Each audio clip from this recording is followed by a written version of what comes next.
Bienvenue aux membres de la famille de Dieu dans le monde entier qui espèrent le royaume des cieux. Je suis Hun Jang de la tribu de Barthélemy de Nouveau Ciel Nouvelle Terre Shincheonji Église de Jésus et je serai votre présentateur aujourd'hui. Nous souhaitons la bienvenue à tous ceux qui participent à cette conférence en ligne de Nouveau Ciel Nouvelle Terre Shincheonji, témoignage sur les paraboles et la réalité des secrets du royaume des cieux. Grâce à cette conférence, la réalité des secrets du royaume des cieux que personne ne connaissait est en train d'être transmise au monde. De nombreux croyants du monde entier envoient des messages de joie et de gratitude après avoir réalisé la parole. Nous tenons à remercier toutes ces personnes pour leur soutien. J'espère qu'aujourd'hui sera aussi un temps de grâce pour découvrir le royaume des cieux à travers la parole. Alors avant le témoignage de la parole, nous allons rassembler nos cœurs et prier Dieu le Père. Dieu notre Père, envers qui nous sommes reconnaissants, merci beaucoup de nous avoir guidés vers la précieuse parole de vie en ce temps important. Nous croyons qu'il y a la vie, la lumière et le pouvoir de créer dans la parole de Dieu. Puisque la parole est Dieu, s'il vous plaît, aidez chacun à devenir de vrais croyants qui plaisent à Dieu en ravivant leur homme intérieur à travers ces précieuses paroles. Aidez-nous à devenir des croyants matures en ayant la foi, la connaissance et les œuvres, en faisant l'expérience de la parole de justice et en mangeant la nourriture solide. Aidez-nous à écouter la parole avec un cœur sincère, honnête et bon, et à la réaliser, afin que nous puissions devenir de vrais enfants qui portent du fruit et plaisent à Dieu. Que le monde entier devienne un avec la parole de Dieu, et que Dieu seul soit glorifié à jamais en nous faisant devenir une seule famille. Nous croyons que vous guiderez ce temps, et nous prions au nom de Jésus qui est la vie. Amen. Témoignage sur les paraboles et la réalité des secrets du royaume des cieux. À la suite de la dernière fois, aujourd'hui, nous témoignerons des paroles de la leçon numéro 19, l'époux, l'épouse, la veuve et l'orphelin en parabole. Afin d'entrer dans le royaume des cieux, nous apprendrons la réalité du festin de noces du royaume des cieux, auquel nous devons absolument prendre part, et la véritable signification de l'époux et de l'épouse, de la veuve et de l'orphelin. Aujourd'hui, nous accueillerons l'instructeur Dong-Hyun Kim de la tribu de Barthélemy qui va prêcher la parole. Bonjour. Tous les dirigeants religieux, séminaristes et croyants du monde entier qui vivent leur foi en plaçant leur espoir dans le royaume des cieux, soyez les bienvenus. Je suis l'instructeur du centre Dong-Hyun Kim et j'ai appris du chef de la tribu de Barthélemy, une des 12 tribus de Nouveau Ciel Nouvelle Terre Shincheonji. Notre chef de tribu a lui-même appris du président Mani Lee. Nous invitons sincèrement tous les pasteurs à se joindre à nous en ce moment. Et nous vous souhaitons la bienvenue. Pendant ce temps, nous allons apprendre ensemble la parole de Dieu. Aujourd'hui, nous allons voir la leçon numéro 19, l'époux, l'épouse, la veuve et l'orphelin en parabole. Dans la Bible, il y a l'époux, l'épouse, la veuve et l'orphelin physique. Mais il y a aussi l'époux, l'épouse, la veuve et l'orphelin spirituels par comparaison à ceux qui sont physiques. Jetons un coup d'œil aux choses spirituelles comparées aux choses physiques et aux paraboles des secrets du royaume des cieux. Comme les dirigeants religieux le savent bien, en vivant notre vie de foi, nous attendons Jésus l'époux et voulons l'accueillir. Alors, pourquoi appelle-t-on Jésus l'époux? Et savez-vous qui est l'épouse de l'époux Jésus? Si vous écoutez la parole d'aujourd'hui, vous réaliserez qui sont l'époux et l'épouse, quand et où a lieu le festin de noces de Jésus, et comment faire pour y participer, et pourrez ainsi accueillir Jésus, l'époux. Avant de commencer la conférence, comprenons d'abord le vrai sens des paraboles. L'époux signifie l'esprit, et l'épouse signifie la chair. La signification de la veuve en parabole est le pasteur qui a trahi et que le Saint-Esprit a quitté, et l'orphelin en parabole fait référence au fidèle du pasteur qui a trahi. Alors vérifions ensemble à travers la Bible pourquoi de telles réponses. Tout d'abord, regardons l'époux et l'épouse. Lisons ensemble le verset concernant la parabole, Osée 2, versets 19 à 20 ou 21-22.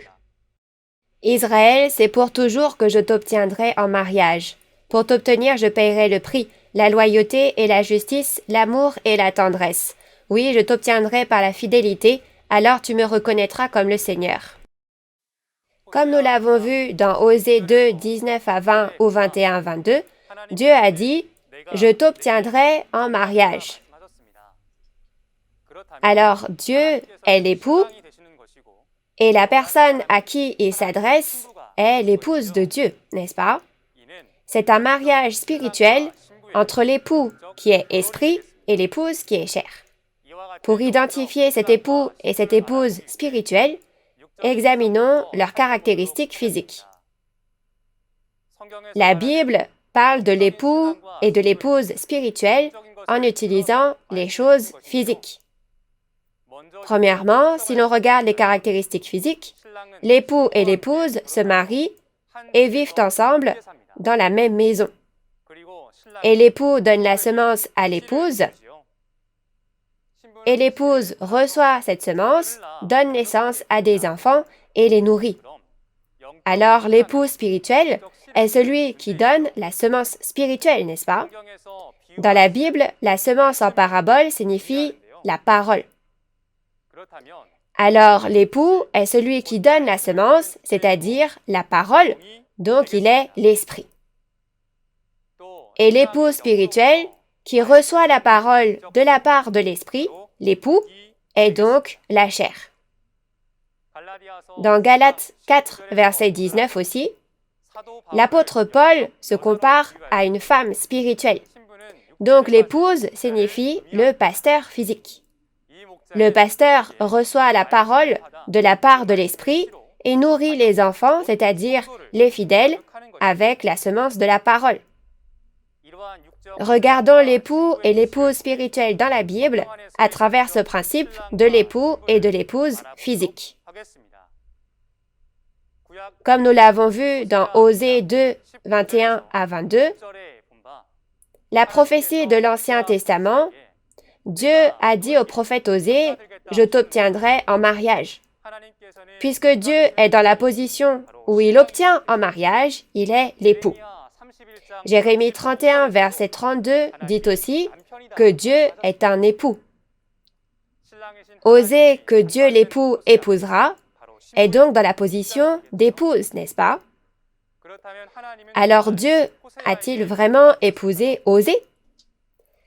Si vous regardez Osée 12, verset 10 ou 11 en fonction des versions, Dieu a dit qu'il a donné des paraboles en utilisant les prophètes en paraboles.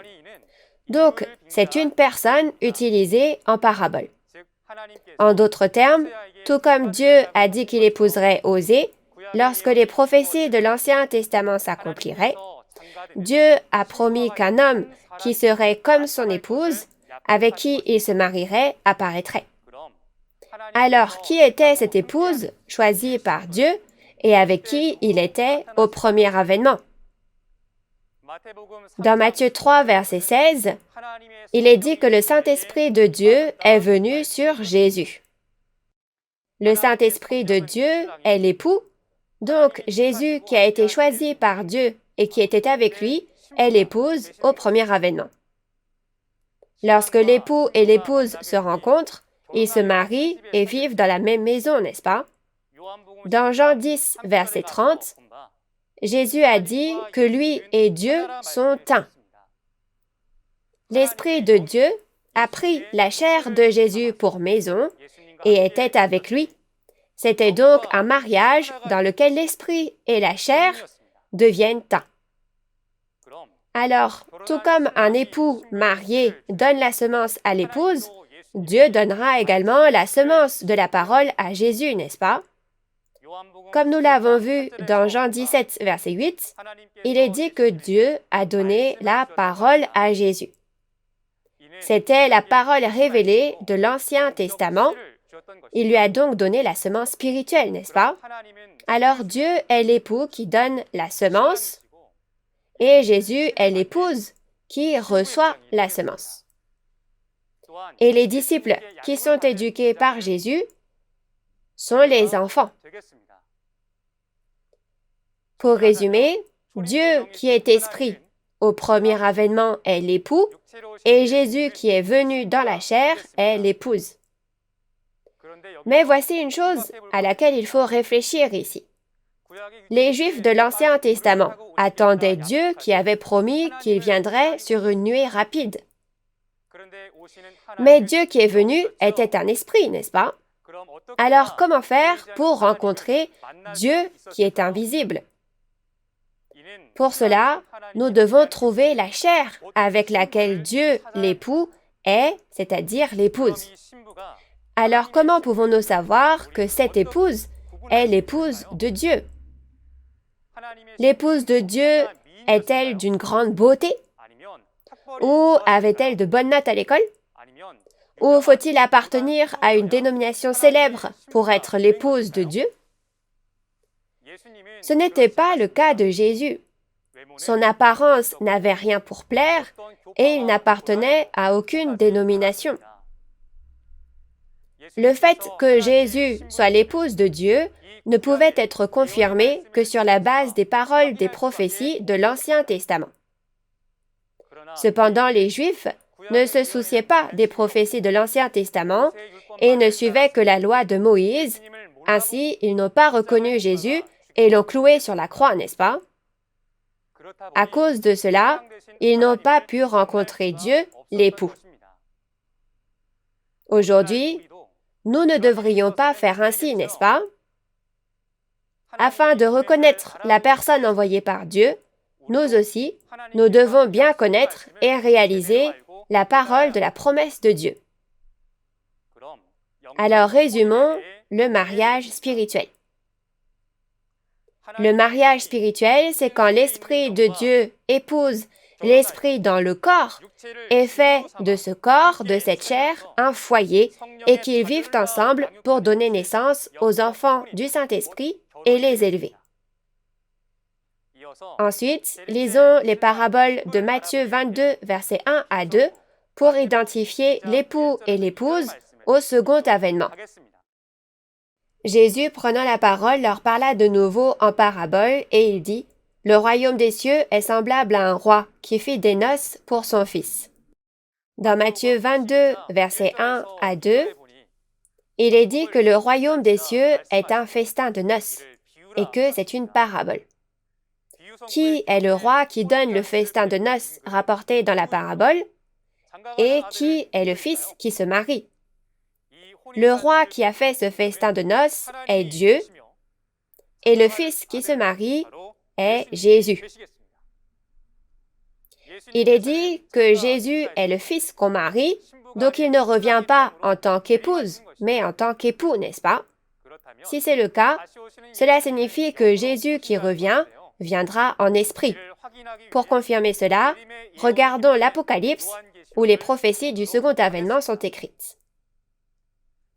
Comme nous l'avons vu dans Apocalypse 2 et 3, Jésus qui revient a dit qu'il enverrait des lettres aux messagers des 7 églises. Dans Apocalypse 2, 18, il a été révélé que cette personne qui a écrit les lettres est Jésus, le Fils de Dieu. Dans Apocalypse 2, verset 29 aussi, il est dit « Entendez ce que l'Esprit Saint dit aux églises ». Donc Jésus vient en tant qu'Esprit Saint, n'est-ce pas? Ainsi, au second avènement, Jésus vient en tant qu'Esprit, soit en tant qu'époux. Jésus qui revient en esprit, choisit un pasteur sur cette terre et travaille avec lui. Alors, ce pasteur choisi est l'épouse qui est avec l'époux Jésus, n'est-ce pas? Qui est ce pasteur? Dans Apocalypse 3, verset 12, il est promis que Dieu, Jésus et le royaume des cieux sont avec celui qui combat et vainc les Nicolaïtes de Satan qui sont apparus dans l'église des 7 chandeliers d'or, décrite dans Apocalypse 2 et 3. Ce vainqueur est le pasteur choisi par Jésus et avec qui Jésus est, donc il est l'épouse de Jésus. Alors, le vainqueur, l'épouse de Jésus, reçoit la semence de l'époux Jésus, n'est-ce pas? Si nous regardons Apocalypse 10, versets 8 à 11, Jean, recevant un livre ouvert venu du ciel, c'est-à-dire la parole révélée, apparaît. Ce livre ouvert a été scellé de 7 sceaux et est dans la main droite de Dieu. Ce sont les paroles de l'Apocalypse de Jean. Jésus a pris cette prophétie de l'Apocalypse de Jean et en a ouvert les sceaux. Donc, ce sont les paroles que Jésus a ouvertes. C'est pourquoi c'est la révélation de Jésus-Christ, n'est-ce pas? Jean reçoit cette semence de la parole. En d'autres termes, Jésus, qui est l'époux, a donné la semence de la parole révélée à Jean, qui est l'épouse, le vainqueur. Pourquoi Jésus a-t-il donné la semence à Jean? Pour qu'il éduque les enfants avec les paroles qu'il a reçues. Si nous regardons Apocalypse 22, verset 16, Jésus choisit comme messager Jean, qui a reçu et mangé le livre ouvert, la parole révélée, et lui dit de témoigner aux églises de ce qu'il a vu et entendu. De la même manière, dans Apocalypse 22, verset 17, il nous dit de recevoir l'eau de la vie de la part du Saint-Esprit et de l'épouse. En d'autres termes, le messager de Jésus, Jean le vainqueur, est appelé l'épouse, n'est-ce pas? Ce messager de Jésus donne les paroles comme l'eau de la vie aux églises et nourrit ceux qui viennent à la parole en tant qu'enfants de Dieu. Chers auditeurs, nous devons penser à quelque chose ici. Jésus que nous attendons revient sous la forme d'un esprit invisible. Alors, comment pouvons-nous rencontrer Jésus s'il est invisible?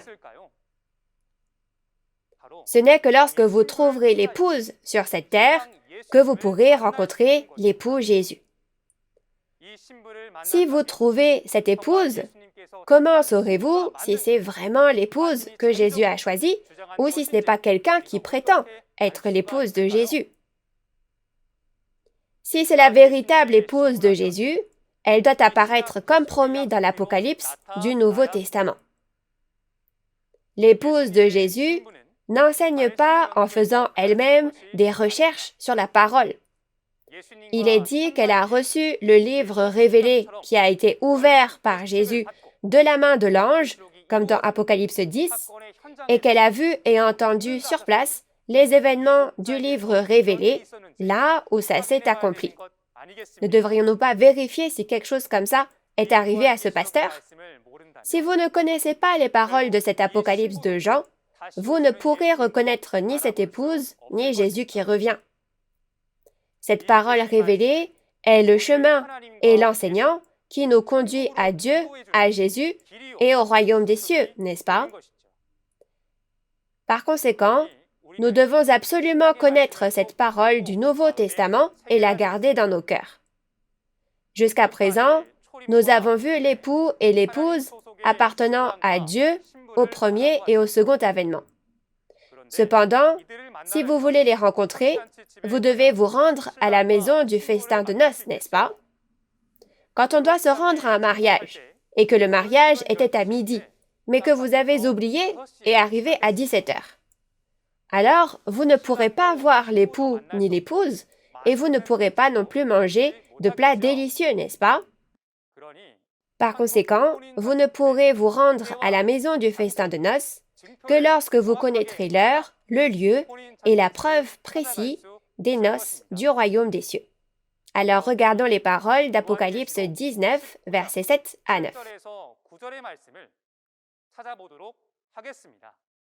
Réjouissons-nous et soyons dans l'allégresse, et donnons-lui gloire, car les noces de l'agneau sont venues, et son épouse s'est préparée. Et il lui a été donné de se revêtir d'un fin lin, éclatant, pur, car le fin lin, ce sont les œuvres justes des saints. Et l'ange me dit, écris, heureux ceux qui sont appelés au festin de noces de l'agneau. Et il me dit, ces paroles sont les véritables paroles de Dieu. Dans Apocalypse 19, versets 7 à 9, on voit qu'il y aura le festin de noces de l'agneau lors du second avènement du Seigneur. Ce festin de noces n'a pas lieu n'importe quand. Dans Apocalypse 19, verset 1, il est dit qu'il y a un après cela. Après cela, c'est après les événements d'Apocalypse 18. Dans l'Apocalypse, lorsque les messagers de cette Église choisis par Jésus ont trahi, les destructeurs appartenant à Satan qui les font captifs apparaissent. Dans Apocalypse 18, on juge leur esprit et leur corps. Par conséquent, les noces de l'agneau dans Apocalypse 19, qui auront lieu après cet événement dans Apocalypse 18, c'est le salut même qui a lieu après la trahison et la destruction. Ainsi, au festin de noces de l'agneau, on est en mesure de témoigner de la trahison et de la destruction, n'est-ce pas? On en parle de la façon suivante dans Matthieu 22, verset 4. On dit que mon bœuf et ma bête grasse ont été attrapés et préparés pour le déjeuner en tant que preuve de la maison du festin de noces du royaume des cieux. Le bœuf de Dieu signifie le pasteur de Dieu. Pourquoi dit-on qu'on a attrapé et jugé le pasteur de Dieu? C'est parce qu'il a rompu l'alliance et a trahi. Deuxièmement, on a attrapé la bête grasse. Pourquoi cette bête s'est-elle engraissée? Est-ce parce qu'elle a trop mangé? C'est parce qu'elle a mangé et détruit les fidèles de Dieu comme des brebis. C'est donc le destructeur. Il est dit qu'on l'a attrapé aussi. Alors, nous pouvons confirmer que la parole de témoignage qui témoigne des traîtres et des destructeurs sort de la maison du festin de noces. La preuve certaine que c'est la maison du festin de noces de Jésus est qu'on y témoigne clairement de la réalité des traîtres et des destructeurs. Alors, où est cette maison du festin de noces aujourd'hui? Si nous regardons Apocalypse 15, versets 2 à 5, ceux qui ont vu la trahison et la destruction dans Apocalypse 13 vaincront et s'échapperont et se rassembleront dans le temple du tabernacle du témoignage. C'est le lieu de rassemblement des témoins qui ont vu et entendu la trahison et la destruction. Donc on peut clairement y témoigner de la trahison et de la destruction, n'est-ce pas? C'est pourquoi il est dit que c'est le temple du tabernacle du témoignage. Alors c'est précisément la maison du festin de noces avec mon bœuf et la bête grasse. Dans Apocalypse 14, verset 1, il est dit que cette maison du festin de noces est la montagne de Sion. La montagne de Sion est le lieu où l'époux Jésus est venu. Donc c'est la maison du festin de noces. N'est-ce pas? Si l'époux s'y trouve, alors Jean, l'épouse de Jésus, y est également. Et les 144 000 qui ont entendu les paroles de Jean et ont été moissonnés et scellés sont également à cet endroit. Il est dit que les 144 000 sont organisés selon 12 tribus, comme on le voit dans Apocalypse 7. Dieu et Jésus viennent également à ces 12 tribus pour devenir un et vivre ensemble. C'est donc le festin de noces de l'esprit avec la chair. En résumé, la maison du festin de noces du royaume des cieux au second avènement ne peut pas être n'importe quelle église. La vraie maison du festin de noces est l'endroit où est Jésus l'époux, le vainqueur l'épouse et les 12 tribus. C'est l'endroit où les événements de la trahison et de la destruction sont témoignés selon la Bible, et la réalité de cet endroit est Nouveau Ciel, Nouvelle Terre, Shincheonji, Église de Jésus, le temple du tabernacle du témoignage. C'est la maison du festin de noces de l'agneau promise. Si vous allez dans un endroit autre que la maison du festin de noces du royaume des cieux, même si vous attendez l'époux, vous ne pourrez pas le rencontrer. Si ce n'est pas à cet endroit, on ne peut rencontrer ni Dieu ni Jésus. Ainsi, afin de recevoir Jésus, l'époux que nous désirons ardemment, nous devons aller à la maison du festin de noces du royaume des cieux, promis dans le Nouveau Testament. Cependant, tout le monde ne peut pas aller au festin de noces du royaume des cieux juste parce qu'il le souhaite. Des qualifications sont requises pour participer au festin de noces. Dans Matthieu 22, Jésus a dit que même si vous venez à la maison du festin de noces du royaume des cieux, vous serez chassés si vous ne portez pas d'habits de noces. Ce sont les œuvres justes des saints, des fidèles. Par conséquent, nous devons garder la parole et faire des œuvres justes, n'est-ce pas? Dans Matthieu 25 aussi, il est rapporté que ceux qui voulaient accueillir l'époux Jésus n'ont pas pu le faire parce qu'ils avaient leur lampe mais n'avaient pas préparé d'huile. Qu'est-ce que la lampe et l'huile pour accueillir Jésus, l'époux? La lampe est la parole de la prophétie et l'huile est la parole de témoignage des témoins qui témoignent de la réalité de l'accomplissement de la parole de prophétie. Vous devez avoir ceci pour pouvoir accueillir l'époux. Je prie au nom du Seigneur que nous acquérissions parfaitement ces choses et que nous devenions le peuple du royaume des cieux. Nous devrions participer au festin de noces du royaume des cieux, mais il y a un endroit où nous ne devrions jamais aller. C'est le festin de noces de Satan. Si vous y allez, vous serez jugés. Afin de connaître le festin de noces du démon, nous devons connaître l'époux et l'épouse du démon. Lisons d'abord le verset concernant cette parabole, Apocalypse 18, verset 23. La lumière de la lampe ne brillera plus chez toi, et la voix de l'époux et de l'épouse ne sera plus entendue chez toi, parce que tes marchands étaient les grands de la terre, parce que toutes les nations ont été séduites par tes enchantements. Oui, vous avez bien lu.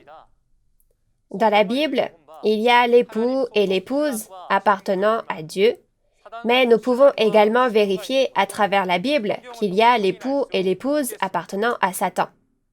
Puisqu'il y a l'époux et l'épouse appartenant à Satan, c'est la maison du festin de noces du démon, n'est-ce pas? Voyons où se situe cet endroit selon la Bible, d'abord en regardant au temps du premier avènement. Dans Matthieu 23, verset 33, Jésus a appelé les scribes et les pharisiens des serpents. On dit que le serpent est Satan et le diable, comme on le voit dans Apocalypse 20, verset 2, n'est-ce pas? Ce Satan, le diable, était avec les scribes et les pharisiens au premier avènement. L'esprit de Satan, le diable, est l'époux, et les scribes et les pharisiens, avec cet esprit, étaient l'épouse, n'est-ce pas? L'époux, le diable, est avec eux, alors il leur donne la semence pour donner naissance aux enfants du diable et les élever. Comme nous l'avons vu dans Jean 8, verset 44, ce diable est l'époux et dit des mensonges. Les mensonges que ce diable donne sont la fausse vérité, c'est-à-dire la semence de Satan, n'est-ce pas? L'époux, le diable, prend comme épouse les scribes et les pharisiens et œuvre à travers eux. Il leur donne des mensonges et les scribes et les pharisiens qui ont reçu les mensonges font des Juifs leurs enfants. C'est ce qu'on peut réaliser. C'était le festin de noces du démon au premier avènement. Alors que tout le judaïsme épouse Satan, comment trouver l'épouse de Dieu? Il faut distinguer par la semence, c'est-à-dire la parole donnée par l'épouse de Dieu. Lors du premier avènement, l'épouse de Dieu, Jésus, a témoigné de la parole révélée qui est l'accomplissement de l'Ancien Testament. Vous devez aller à l'endroit qui témoigne des prophéties de l'Ancien Testament et de la réalité qui s'est accomplie pour devenir un enfant de Dieu et aller au royaume des cieux. Inversement, si vous receviez la fausse vérité du diable, vous seriez jugé pour avoir épousé le démon. Alors, où est le festin de noces du démon au second avènement, auquel il ne faut absolument pas participer aujourd'hui? Dans Apocalypse 18, 23, il est dit qu'il y a à Babylone un époux et une épouse. Nous pouvons réaliser que Babylone est la demeure des démons que l'époux est le mauvais esprit et que l'épouse est le faux pasteur.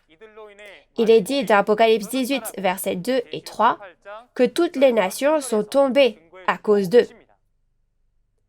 Qui sont l'époux et l'épouse qui appartiennent à Satan? Il y a une prostituée, comme nous le voyons dans Apocalypse 17, versets 1 à 5. Cette prostituée tient le vin de l'impudicité. On dit que toutes les nations sont tombées à cause de ce vin. Le vin de l'impudicité est la fausse vérité de Satan et la semence de Satan.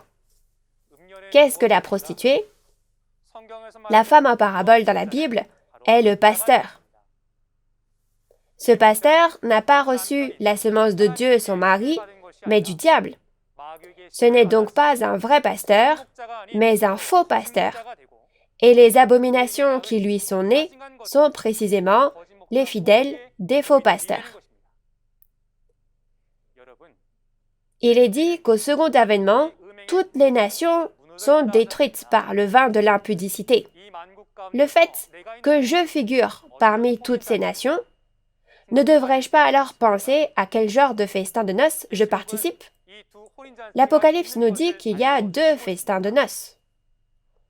Avec les paroles de l'Apocalypse, nous devons vérifier à quel festin de noces nous participons. Cela peut être vérifié par la semence de la parole donnée par l'épouse de la maison du festin de noces. Je prie au nom de Jésus que vous trouviez le vainqueur qui est l'épouse de Jésus qui donne la parole révélée et non l'épouse de Satan qui donne la fausse vérité de Satan et que vous participiez au festin de noces du royaume des cieux. Ensuite, regardons la veuve et l'orphelin. Voyons d'abord le sens de la parabole de la veuve et de l'orphelin. La veuve est un pasteur qui a trahi, que le Saint-Esprit a quitté, et un orphelin est le fidèle du pasteur qui a trahi. Regardons cela selon la Bible. D'abord, lisons Lamentations 5, verset 3. Nous sommes orphelins, sans père. Nos mères sont comme des veuves. En lisant Lamentations 5, verset 3, il est dit que nous sommes orphelins sans père, ce qui est la définition de l'orphelin. Il est dit que la mère est veuve, donc elle est dans une situation où son époux est parti. Dans la Bible, il y a des veuves et des orphelins physiques, mais il y a aussi des veuves et des orphelins spirituels comparés aux veuves et orphelins physiques. Regardons dans la Bible pour voir ce que sont la veuve et l'orphelin en parabole. D'abord, regardons les caractéristiques physiques. Une veuve est une femme dont le mari est parti, et un orphelin est un enfant sans parents. Pourquoi les veuves et les orphelins spirituels perdent-ils leur époux et leurs parents? Selon Jérémie 31, verset 32, Dieu a dit qu'il était devenu l'époux d'Israël.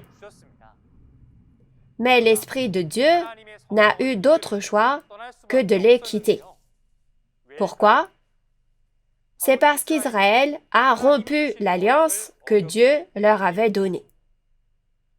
Non seulement ceci, mais dans Jérémie 3, verset 1, il est dit qu'Israël est devenu la femme d'un autre. Qui ont-ils épousé après avoir quitté Dieu, leur époux? Si vous regardez Jérémie 3, verset 8, cela s'appelle l'adultère, c'est-à-dire l'impudicité, soit l'impudicité spirituelle. Ils n'ont pas reçu la semence de Dieu, mais la fausse vérité, la semence de Satan le diable, et ont suivi l'époux Satan. Ainsi, tous les pasteurs et les fidèles d'Israël ont trahi et sont devenus corrompus, n'est-ce pas? Jérémie 3,14 nous dit qu'ils sont des enfants rebelles et des fidèles qui appartiennent aux pasteurs qui ont trahi. Nous allons donner la définition de la veuve et de l'orphelin à travers cela. La veuve est le pasteur qui a trahi, que le Saint-Esprit a quitté, et l'orphelin est le fidèle du pasteur qui a trahi. Résumons les points clés et terminons. L'époux signifie l'esprit et l'épouse signifie la chair.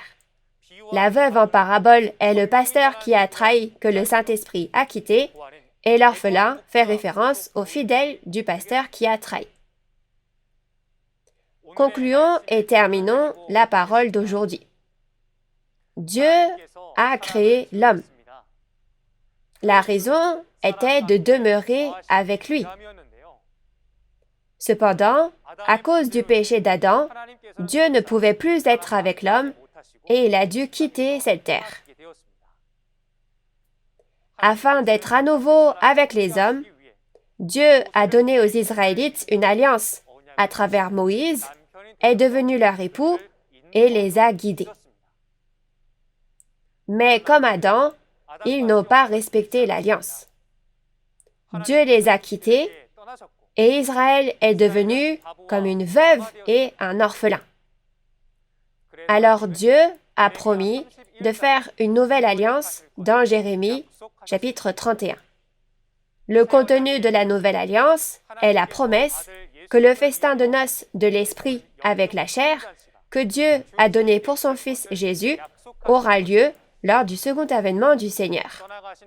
L'endroit où Dieu et le royaume des cieux qui sont partis reviennent est l'endroit où se déroule le festin de noces de Jésus.